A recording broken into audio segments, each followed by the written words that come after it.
The Lord be with you. And with your spirit. A reading from the Holy Gospel according to Mark. Glory to you, O Lord.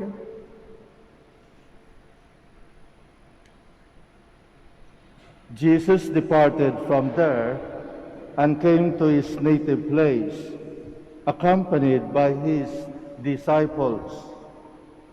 When the Sabbath came, he began to teach in the synagogue, and many who heard him were astonished. They said, "Where did this man get all this? What kind of wisdom has been given to him? What mighty deeds are wrought by his hands? Is he not the carpenter, the son of Mary, and the brother of James and Joseph and Judas and Simon? And are not his sisters here with us?" And they took offense at him. Jesus said to them, "A prophet is not without honor except in his native place, and among his own kin, and in his own house." So he was not able to perform any mighty deed there, apart from curing a few sick people by laying his hands on them. He was amazed at their lack of faith. The Gospel of the Lord. Praise to you, Lord Jesus Christ. Please be seated.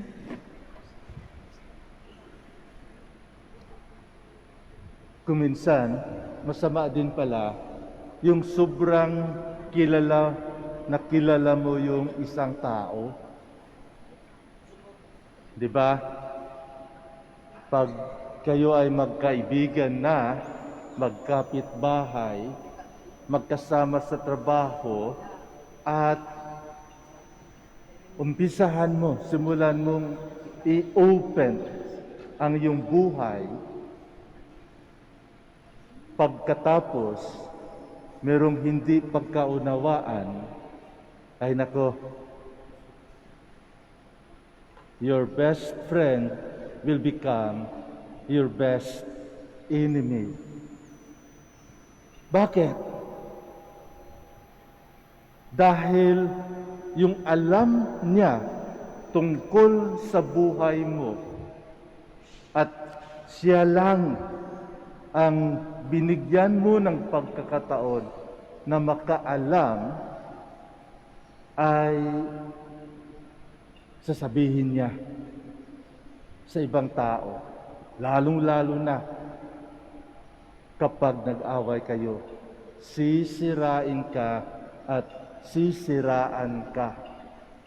At hindi lang yun, lalong-lalo na sa panahong ito, hindi lang yun isasabihin sa mga tao na kaibigan mo rin at kaibigan niya, sa Facebook, sa Messenger, sa social media, andun na. Ikalat hindi lamang sa pamilya, hindi lamang sa community, hindi lamang dito sa bansa, but international pa. Ipagkalat. Mabuti yung ginawa mong kabutihan. Siyempre, pagkaaway ka, ang ilabas, ang ipagsabi, ay yung baho mo. And that is the downfall of too much familiarity. It breeds contempt. Kaya, sa atin, siguro bilang lesson din, bago natin sabihin ang pinakailalim natin na tinatago, there must be faith and trust to that person. At sa panahong ito, sino ba ang taong yan? Dahil kahit mga magkakapatid, kahit magkamag-anak, nangyayari at nangyayari. And this is a reality nowadays. We should not be surprised if Jesus also experienced such thing.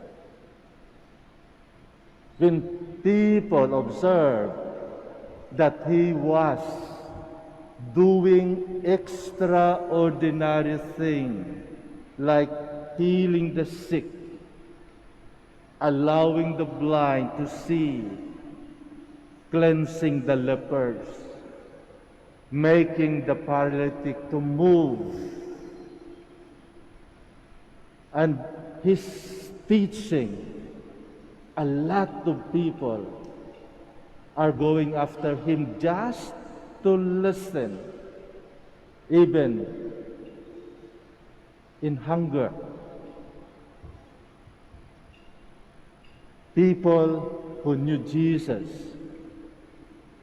was doubting or were doubting about his wisdom, about what he was doing. Why? Because they were too familiar of Jesus. They were his neighbor. At kilalang-kilala nila kung sino itong tao na ito na sa harapan nila ngayon, na nagpipreach, na mayroong authority. Sino ba ito? Sabi nila, hindi ba anak ni Maria? At sino si Maria? Ordinaryong tao sa bayan. Anak ng karpentero. At sa panahong yon, kung anak ka ng karpentero, kung anak ka ng mangingisda, kung anak ka ng farmer, you retain that kind of trade. So people were expecting that Jesus, the son of a carpenter, will be a carpenter, not a teacher, not a preacher, not a miracle doer, maker. That is why they were offended. Masama ang loob nila. At yun ay dahil nasapawan sila. Pride. Nasapawan sila ng isang ordinaryong bata na kilalang kilala nila na anak nga ng karpentero. Mga kapatid, ang buhay natin ay nanggagaling sa Diyos. Ang lahat-lahat na ginagawa natin ay grasya. Grasya. At maari na kung marunong tayo gumamit ng grasya na yan, pagbigyan pa tayo ng marami pang grasya, lalong-lalo na kapag marunong tayo gumamit ng grasya na yan. Dahil ang grasya ay hindi lamang para sa ating pansarili. Ang grasya na binigay sa atin ng Diyos ay grasya na dapat lamang ipamahagi. Share. Dapat i-share natin. Kung ano mang meron tayong matanggap sa Diyos, ay dapat ipamahagi natin. Iyon ang intensyon ng Diyos kung bakit may grasya na ipinagbigay sa atin. So dapat nating malaman ng bawat isang tao ay may kanya-kanyang paraan sa paggamit ng grasya na ibinigay sa Diyos. Sabi kanina ng ating psalmist, kinakabahan daw siya dahil baka magkamali siya. Sabi ko, go ahead, bigay ng Diyos yan, kumanta ka. I-share mo yung talent mo, i-share mo ang boses mo. At narinig naman natin, di ba? In spite na natakot siya, nakaraos din. Nabigay din kung ano ang dapat ibigay sa Salmo Responsorio na ating narinig ngayong umaga. Ganun din sa buhay natin. Kung meron tayong grasya na tumulong, magtumulong tayo. Huwag nating siraan. Huwag nating ilagay sa Facebook at i-bash. Sabi ko nga siguro kung sa panahon ng ating Panginoon may Facebook na, there will be a lot of bashers sa Kanya. A lot of bashers. And that is because there are also lot of trolls. Lalong-lalo na yung mga bayaran upang i-bash yung mga nakagawa ng kabutihan. Ng kabutihan. Hindi ba? Makikita nyo. I think the worst chismis that people get, ang main source ay yung Facebook, ang messenger, ang mass media o yung social media. At yung iba hindi pa nagpapakilala. Ang trabaho hindi upang bigyan ng pagkakataon ng kanyang kaibigan o ang kanyang kapatid. Kapag nainggit, sisiraan, ibabas. And that reveals our faith. Mas naniniwala tayo sa medyang ito na puno ng fake news kay sa salita ng Diyos. Mas naniwala tayo at very, very faithful tayo na magbasa kung ano ang nakalagay na mga intriga at ang mga bashers sa mass media o sa social media. Ilan sa atin ang nagbubukas ng Biblia? Ilan sa atin ang naniniwala sa salita ng Diyos? Maniniwala lamang tayo sa salita ng Diyos kapag masarap sa tainga pakinggan.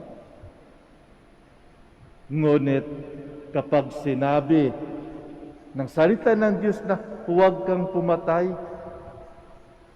don't commit adultery, don't tell lies, don't steal, anong ginagawa natin? Anong sinasabi natin? Sa Biblia lang yan.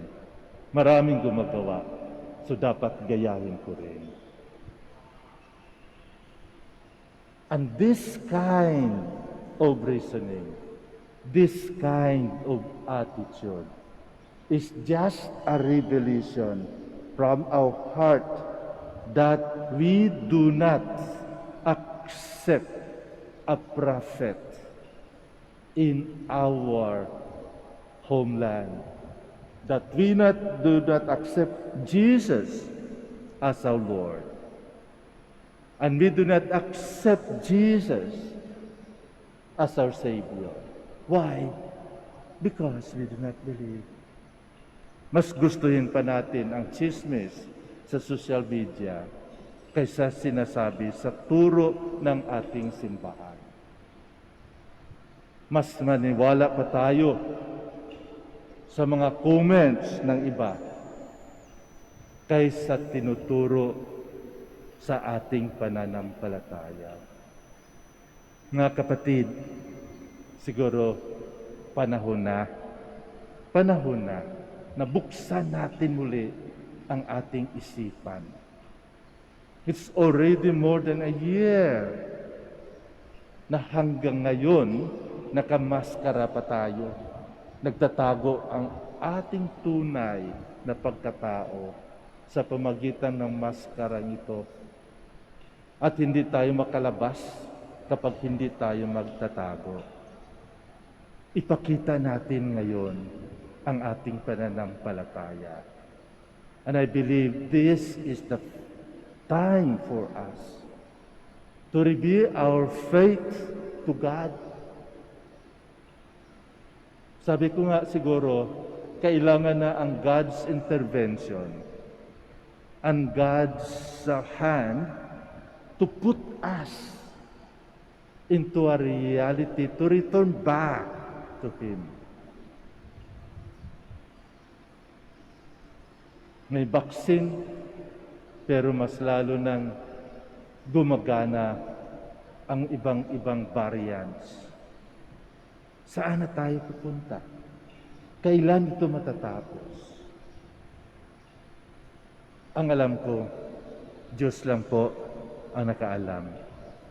Hawak ng Diyos ang anuman pangyayari sa buhay natin ngayon.